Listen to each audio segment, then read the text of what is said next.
안녕하세요. S버프입니다. 프로토 승부식 29회차 K리그2 추천 영상인데요. 물고 물리는 혼전이 벌어지고 있죠. 예상 밖의 1위 팀도 나타났고 또 벌써 2경기밖에 안 했지만 하위 그룹이 구분이 좀 되는 것 같습니다. 조금은 혼란스러운 리그 초반이죠. 3라운드 체크 포인트는 이 외국인 공격수들에 대해서 좀 많이 파악을 해봐야 될 것 같습니다. 올 시즌 초반 K리그2의 가장 큰 변수는 새롭게 영입된 외국인 선수들의 활약이죠. 네, 첫 번째 경기는 서울 이랜드와 전남 드래곤즈의 경기입니다. 전남 굉장히 흔들리고 있는 상황이죠. 이번에는 어떤 결과를 나올지 좀 기대가 됩니다. 먼저 서울 이랜드 홈팀 서울 이랜드부터 살펴보면은 이 김민규, 이인재 이 센터백 라인이 높이 싸움에 굉장히 좋은 모습을 보여줬습니다. 이 안양과의 경기에서 안양의 그 조나탄 공격수를 잘 막아냈죠. 그리고 중원에서 이 브루노, 이 개막전 때는 후반 교체로 투입됐었는데 후반 교체 투입돼서 경기 흐름을 확 바꿔놓더니 이 선수 확실히 개인기는 굉장히 뛰어나고 기술이 좋은 만큼 이 2부 리그 수준에서는 이 선수를 중원에서 봉쇄하기가 쉽지가 않은 것 같아요. 이 선수가 공만 잡으면은 뭔가 번뜩이는 장면이 연결이 됩니다. 그리고 킥력도 굉장히 뛰어납니다. 이 안양과의 경기에서도 프리킥골을 기록을 했죠. 이 중앙에서 전체적인 운영과 패스 능력, 이 브루노 선수 굉장히 돋보였습니다. 그리고 최전방의 호난, 이 선수도 키가 190이 넘는데 굉장히 높이 싸움에서 우세한 모습을 보여주면서 이 세컨볼을 이랜드 쪽으로 많이 떨궈주는 그런 모습을 보여줬죠. 근데 다만 전체적으로 뭐 첫 경기 충주한테 3골을 내줘서 그랬는지 몰라도 좀 너무 수비적인 운영을 펼치는 만큼 공격 찬스가 별로 없었던 게 지난 2라운드 안양과의 경기에서 좀 아쉬운 모습이었죠. 뭐 호난과 브루노 이 외국인 공격수들이 뛰어난 만큼 이들을 활용한 좀 공격적인 운영을 시도해 볼 필요가 있을 것 같습니다. 그다음에 원정팀 전남입니다. 개막 후 2연패죠. 1라운드와 다르게 공격 라인업에 변화를 주긴 했는데 이 변화를 준 라인업이 뭔가 효과를 보기도 전에 이 아스나이 선수가 전반 이른 시간 퇴장당하면서 경기 운영이 굉장히 어려워졌습니다. 이 공격의 세밀함도 부족했고 연기의 마무리도 아쉬웠는데 그래도 이 외국인 선수들 발디비아와 플라나는 이 굉장히 준수한 활약을 보여줬습니다. 다만 수적 열세였기 때문에 이 후반 체력 저하가 빨리 왔고 이 상대의 빠른 공격이 휘청이면서 경남한테 후반에만 4실점을 했죠. 그래서 5대0으로 크게 무너지고 말았던 2라운드 경기였습니다. 아무래도 전남은 수비 안정화, 그다음에 외국인 공격 조합의 활용을 어떻게든지 간에 빨리 찾아내야 될 것 같습니다. 배당률을 보면은 이랜드가 정배당을 받았죠. 확실히 전남이 수비적인 부분에 문제가 있는 만큼 이랜드가 정배당을 받았습니다. 그런데 이게 또 언더가 또 유리하게 나온 이유가 이랜드도 공격적인 운영을 하지 않기 때문인 것 같아요. 그래서 2라운드 수비적인 밸런스를 찾아낸 이랜드입니다. 퇴장면서로 무너진 전남이었죠. 외국인 선수들 활약에 판가름이 날 경기인데 이 외국인 선수들의 퀄리티가 이랜드 쪽으로 좀 기우는 것 같습니다. 이 경기 뭐 서울의 승, 그래서 서울이 핸디를 받게 되면 무, 언더 이렇게 추천을 드립니다. 네, 다음 경기는 김포와 경남의 경기죠. 김포가 4골 넣었더니 경남은 5골을 터뜨렸죠. 이 두 팀 지난 2라운드에서 굉장한 공격 축구를 선보였던 두 팀입니다. 먼저 홈팀 김포 살펴보면은 루이스와 주닝요 이 외국인 선수들이 영입이 됐는데 굉장히 성공적인 영입인 것 같습니다. 이 루이스 선수는 돌파와 연계, 투지 이런 게 돋보였고 결국 자기가 본인이 PK를 획득해서 득점으로 연결시키기도 했죠. 이 새롭게 합류한 선수들을 대체적으로 이 수준이 높은 것 같습니다. 이 장윤호 선수도 이 김포에 합류를 했어요. 강한 전방 압박으로 상대 빌드업을 방해를 하고 거기서 탈취한 공으로 빠르게 속공, 굉장히 날카로운 모습을 보여줬습니다. 측면 크로스와 컵백 등 측면 활용도도 굉장히 높아졌습니다. 루이스와 장윤호 등 이 전력 보강이 확실히 된 김포는 1라운드는 휴식 라운드로 1라운드 경기가 없었고 2라운드의 첫 경기였는데 첫 선을 보였을 때 굉장히 임팩트가 있었습니다. 원정팀 경남입니다. 원기종의 세컨볼 선제골로 이 굉장히 손쉽게 경기를 풀어가갔습니다. 그러다가 상대 전남 아스나이 퇴장으로 굉장히 수적 우위를 가지게 되면서 쉽게 경기를 풀었고 또 어린 선수들이 많이 엔트리에 포함이 되어 있는데 굉장히 적극적으로 많이 뛰는 활동량을 가져가요. 설경 감독이 굉장히 주문을 잘한 것 같고 어린 선수들이 준비가 잘 돼 있는 것 같습니다. 좌우 풀백이 박민서와 우주성 이 두 선수도 수비력과 공격 가담도 굉장히 적극적이었습니다. 다만 1라운드 부천전과는 달랐던 게 2라운드는 전남전은 수적 우위를 가지고 있었기 때문에 이 선수들이 좀 쉽게 올라갈 수가 있었죠. 근데 중앙 미드필드 쪽에서는 좀 아쉬운 부분이 있었습니다. 이 상대 에이스들, 그 전남의 뭐 플라나나 이런 선수들 외국인 좀 기량이 있는 선수들에게 수비적으로 확실하게 봉쇄를 하지 못하고 좀 휘둘리는 그런 모양이 있었고 그래서 후반 초중반에는 수적 열세인 전남한테 좀 밀리기도 했었죠. 그래도 최전방에서 이 카스트로와 원기종의 호흡이 너무 좋습니다. 두 선수 다 빠르고 공간에 대한 이해도도 높고 이 두 선수가 공격 조합이 굉장히 잘 갖춰진 것 같습니다. 경남은 이 젊은 피들의 반란이라고 볼 수가 있겠죠. 많이 뛰고 굉장히 적극적인 공세를 펼치는 그런 모습을 시즌 초반 보여주고 있습니다. 배당률도 역시나 그 경남이 정배당을 받았죠. 아무래도 경남이 1라운드에서는 수비적인 부천도 잡아냈고 2라운드에서도 대량 득점을 했기 때문에 이렇게 경남이 정배당을 받은 것 같습니다. 지난 라운드 공격력이 폭발했던 두 팀이죠. 이 경남은 부천의 속공 이미 막아본 경험이 있습니다. 이 김포가 내세울 수 있는 게 속공인데 부천의 속공도 이미 무실점으로 막아냈던 경남이에요. 이게 경남이 확실히 우세한 경기가 될 것 같습니다. 그리고 두 팀 모두 공격적으로 나설 거예요. 김포도 굉장히 공격적으로 나설 겁니다. 김포가 공격적으로 나서 보면 뒷공간이 많이 비게 될 것이고 이 경남의 빠른 그 침투 플레이나 이런 것들로 인해서 다득점 경기가 예상이 됩니다. 이 경기 그래서 김포의 패, 핸디도 패, 그다음에 오버 이렇게 예상을 드립니다. 다음 경기는 충북 청주와 이 부산 아이파크의 경기죠. 부산은 1라운드 개막전에서 신생팀 천안에게 아주 크게 혼쭐을 내줬죠. 그리고 부산은 2라운드에서는 휴식을 취했습니다. 먼저 홈팀 청주입니다. 이 확실히 외국인 선수들의 기량이 출중합니다. 이 서울 이랜드와의 개막전에서 잠깐 반짝였던 게 아니라 이 조르지 선수는 이 높이를 가지고 있고 확실히 이 중앙에서의 피터 선수 킥이 굉장히 정교합니다. 그리고 이 선에서 위치하는 이 파울리뉴 선수의 개인 기량도 굉장히 뛰어납니다. 이 김천 상대로도 홈에서 전혀 물러서지 않고 공격적으로 맞대응을 했고 실제 경기 내용을 보면은 청주 정말 잘하는데 이런 느낌이 들 정도로 경기력이 굉장히 좋았습니다. 물론 아쉽게 2대0으로 패하긴 했는데 뭐 실점한 장면들이 굉장히 좀 아쉬운 부분들이었죠. 뭐 상대의 원더골 중거리 골이 있었고 또 PK 실점도 있었는데 뭐 골대를 맞히거나 이 청주의 공격도 굉장히 매서웠습니다. 역습, 속공 이 공격 콤비네이션은 확실히 잘 자리가 잡혀 있어서 피터가 전개를 해주면 파울리뉴가 치고 들어가서 조르지에게 마무리 연결. 이 굉장히 좋은 콤비네이션이 만들어져 있더라고요. 김천에게 경기는 패했지만 경기력에서 전혀 밀리지 않았습니다. 예상 외 올 시즌 2부 리그의 다크호스가 될 것 같습니다. 원정팀 부산입니다. 이 라마스와 패신 공격조합 개인기가 굉장히 좋았어요. 이 천안 상대로 경기 초반 천안 수비수들이 정신 차리기 전에 아주 한 수 위의 기량을 보여주면서 쉽게 골들을 뽑아냈었죠. 뭐 풀백들의 공격 가담도 좋았고 수비력도 나쁘지는 않았습니다. 이한도가 버티고 있는 센터백 라인도 안정적이죠. 경험치가 꽤나 많은 선수인 만큼. 근데 이날 경기에서 천안 상대로 박스 안에서 제공권 싸움에서 굉장히 약한 모습을 보였습니다. 이게 부산 수비가 못했다고 해야 될지 아니면 천안의 그 모타 선수가 높이가 굉장히 좋았다고 해야 될지는 몇 경기 더 지켜봐야 될 것 같습니다.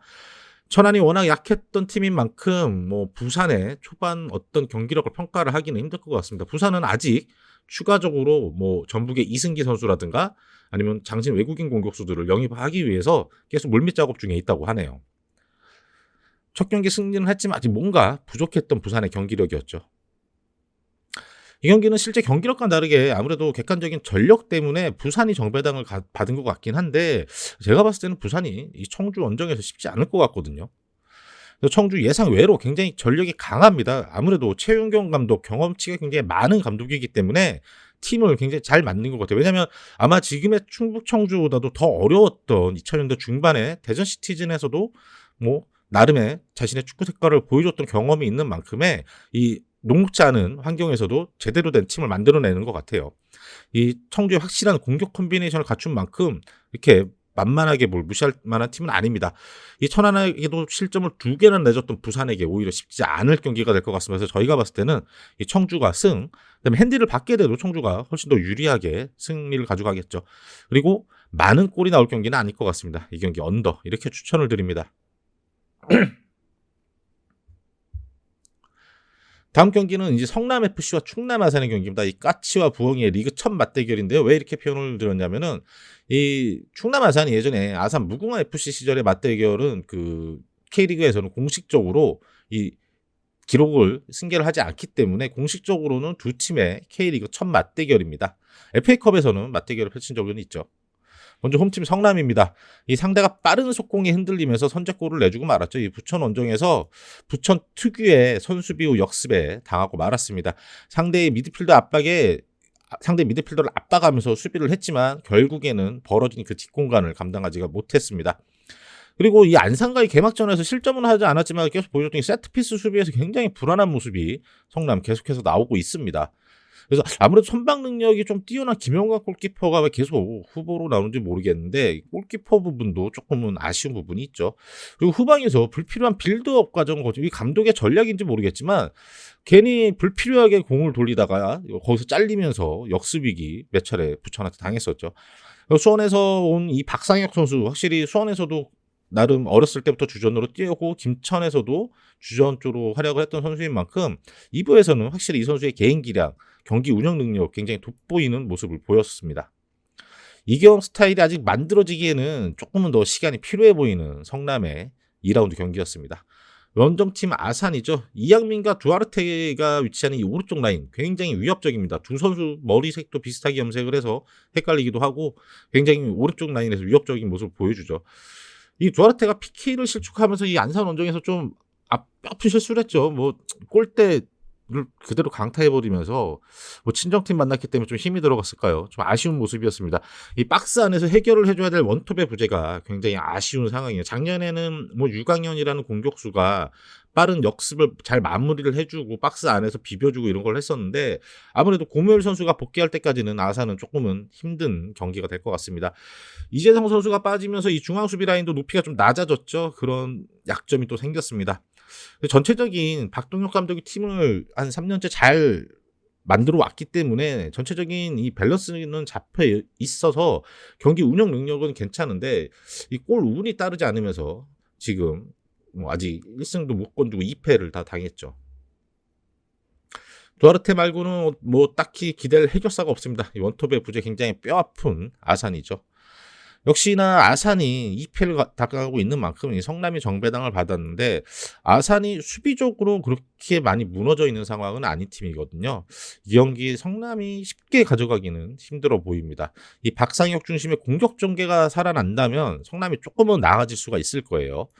밸런스가 굉장히 좋은 아산입니다. 이 경기 쉽사리 승부가 안 날 것 같고 저희가 봤을 때는 이 경기 무승부 가능성이 굉장히 높고 성남이 핸디를 받게 된다면은 아산이 가져갈 그럴 경기가 되고 아마 골이 많이 나지 않을 언더 추천을 드립니다. 다음 경기는 안산 그리너스와 FC 안양의 경기입니다. 최근 안산전 4경기 연속 무패를 달리고 있는 안양이죠. 먼저 홈팀 안산 1라운드 성남 상대로도 개막전에서 예상외로 잘 버티고 2라운드 아산 상대로 승리를 거두면서 뭐 시즌 초반 행보가 그렇게 나쁘진 않습니다. 근데 측면 수비에서 이 상대 콤비네이션에 허점을 많이 노출했는데 이거 제가 앞서서 말씀드렸던 그 충남 아산의 이양민과 두아르테 콤비에게 엄청나게 흔들렸어요. 그리고 192의 장신 이 정재민 선수를 이 원톱으로 출전을 시켰는데 이 선수 제공권도 굉장히 괜찮았고 어린 선수인데 뭔가 프로 데뷔하는 그런 게 자극이 됐을지 모르겠지만 세컨볼 연계도 좋고 나쁘지 않은 그런 공격수로서의 모습을 보여줬습니다. 이 수비할 때는 전술적인 어떤 움직임보다는 미드필더 라인까지 전체 다 내려와서 숫자로 이 밀집 수비를 펼치는 모습을 보였습니다. 또 전체적으로 많이 뛰는 경기 운영 스타일을 보여주고 있는데 이 경기는 시즌 초반에는 모르겠지만 날이 조금 서서히 더워지기 시작하면 체력적인 우려가 되는 상황이죠.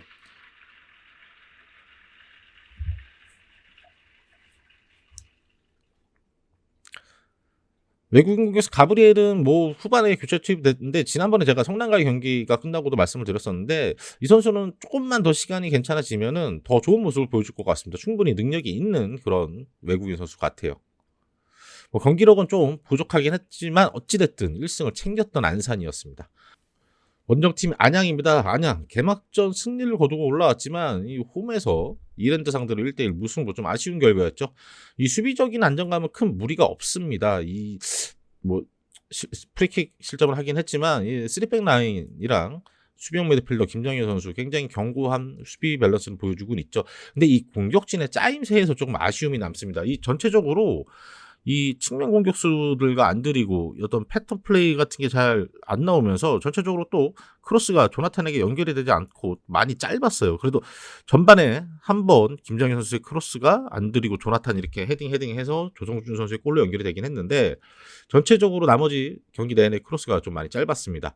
이 조성준 선수는 확실히 1부 경험이 많이 있었던 선수인 만큼 2부에서는 좀 여유로운 경기 운영, 뭐 개인 기량, 볼 키핑 이런 모습을 보여줬습니다.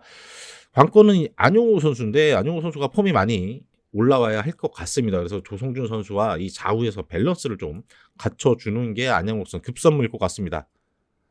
이 공격 진영에서 연계가 관건인 안양이죠. 이 경기 뭐 당연하게도 안양이 정배당을 받은 경기입니다. 아무래도 객관적인 전력 차이도 크고 최근의 전적도 그런 상황이죠. 안산만 만나면 흔들렸던 안양입니다. 최근 4경기 무패이긴 한데 전체적으로 보면은 최근 10경기에서는 팽팽했어요.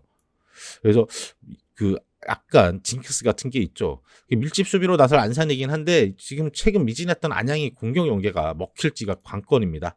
그래도 조나탄이라는 확실한 골게터를 보유하고 있는 만큼 안산의 패, 핸디, 무, 언더 이렇게 추천을 드립니다. 마지막 경기죠. 천안과 부천의 경기입니다. 최다 실점을 하고 있는 천안. 이번 경기는 과연 또 얼마나의 실점을 할지. 천안은 지난 라운드 김포한테 4대0으로 무너졌죠. 역시나 수비 진영에서 불안한 볼 처리, 불필요한 패스 이런 것들이 좀 눈에 띄게 많이 나오고 있습니다. 아무래도 선수들이 K리그 프로 경험이 별로 없기 때문에 어쩔 수 없는 것 같아요. 그리고 김포의 강한 전방 압박에 이 경기 초반부터 많이 흔들렸죠. 이거는 부산한테도 당했던 걸 또 당했습니다. 그 전에 있었던 소속팀들에서 기회를 많이 못 받았던 김주환은 그래도 K리그 출전 경력이 50경기가 넘는 만큼 그나마 천안 선수들 중에서는 제일 프로답게 뭐 팀이 밀릴 때도 자기가 측면에서 많이 풀어주고 그런 모습을 보여줬죠. 원체 수비적으로 밀린 경기였기 때문에 공격 기회 자체가 얼마 없었던 천안입니다. 후반 막판 들어서 그래도 한 골로 잘 막아내고 있다가 80 몇 분? 후반 막판 돼서 갑자기 집중력이 떨어지면서 대량 실점으로 이어졌죠. 아직 이 경험치 부족, 수비라인 안정화가 관건인 천안입니다. 원정팀 부천입니다. 부천은 개막전에서 경남 원정에서 뭐 아쉽게 좋은 경기를 하고도 1대0으로 패하긴 했는데 지난 라운드 성남 상대로 특유의 선수비 후 역습으로 1대0 승리를 거뒀습니다. 이 닐손 주니어 중심의 백스리는 확실히 굉장히 탄탄합니다. 수비에서 공을 잘라낸 후에 슈팅까지 단 2-3번의 패스, 굉장히 빠른 속공이 이게 부천의 장점인 거죠. 중앙 밀집 수비의 뒷공간 어택으로 결국 선제골을 뽑아냈었습니다. 최전방 자원으로 영입한 카렐 득점은 없었는데 아직 이 연계나 팀 플레이가 굉장히 많이 좋은 선수인 것 같아요. 이날 그리고 슈팅 하나 골대를 맞추는 좀 아쉬움도 있었죠. 이 조현택 왼쪽 측면에서의 조현택의 공백은 예상외로 그 수원에서 영입한 박형진 선수가 나설 줄 알았는데 이 김선호 이 어른 선수가 굉장히 잘 메꿔주고 있습니다. 이영민 감독 스타일이 확고해진 이 부천입니다. 안정적인 운영에서 빠른 속공. 이 경기 역시나 부천이 정배당을 받았죠. 부천이 객관적인 전력에서도 앞서고 있고 아무래도 천안 실점이 많은 팀인 만큼 부천이 정배당을 받았고요. 이 수비 밸런스가 확고한 부천입니다. 수비 밸런스가 엉망인 천안에게 어려운 경기가 될 수밖에 없습니다. 이 경기. 그래서 천안의 패. 부천이 골을 많이 넣는 스타일은 아니에요. 그래서 천안이 핸디를 받게 되면 무승부 가능성도 있고요. 언더 추천을 드립니다. 추천픽 안내드립니다. 먼저 서울과 전남의 경기는 이 경기는 그냥 서울 승으로 가시는 게 제일 안정적일 것 같아요. 그다음에 김포와 경남 경기도 김포의 패 이게 제일 안정적이겠습니다.